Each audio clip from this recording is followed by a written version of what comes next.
سبب کو سمجھ لیں تو پھر مسئلہ رہتے ہی. مختصر یہ نبی کریم صلی اللہ مختصر یہ کہ نبی کریم صلی اللہ علیہ وسلم نے مدینہ منورہ میں یہودیوں کے ساتھ دو کام کیے. ایک یہ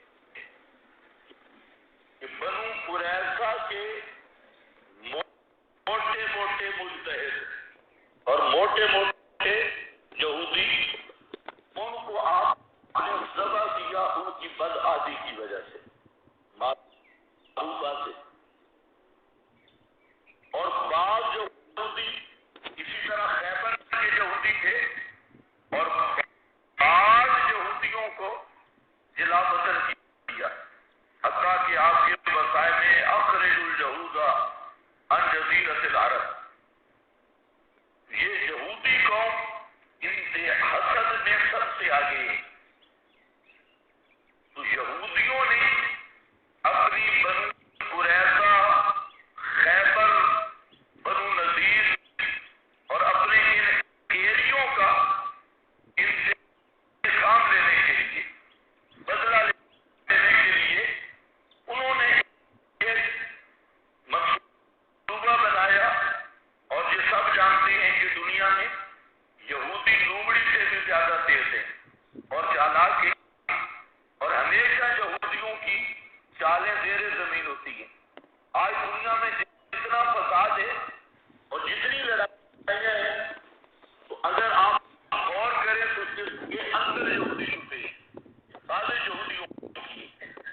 اسی طرح یہودیوں نے منصوبہ بنایا کہ صحابہ کا میدان میں مقابلہ نہیں ہو سکتا, جنگ میں مقابلہ نہیں ہو سکتا. تو انہوں نے ایک آدمی تیار کیا جس کا نام تھا عبداللہ ابن سبا اور اس کو یہ سلانے کے ساتھ اسلام کے اظہار کا کہا گیا. وہ غدار آیا اور اصل بنیاد یہ تھی کہ سب سے پہلے اس نے حضرت عثمان رضی اللہ تعالی عنہ کے خلاف بکواس بازی کی اور رنگ سیاسی دیا, لوگوں کو گمراہ کرنے لگا, مذہب کو کوئی دیر نہیں کیا. وہ ابن سبا کی ہوئی تحریک حضرت عثمان رضی اللہ تعالی عنہ کی شہادت کا بنیاد بنی, سبب بنی. اور وہی تحریک سبائی حضرت علی المرتضیٰ کی شہادت کا سبب بنی.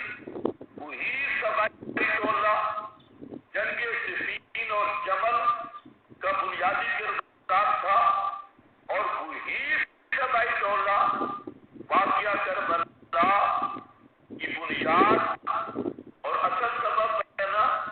انہی نے حضرت حسین رضی اللہ تعالی عنہ کو ہزاروں خط لکھ کر بلایا اور پھر بڑی مکاری اور غداری کے ساتھ خود شہید کیا.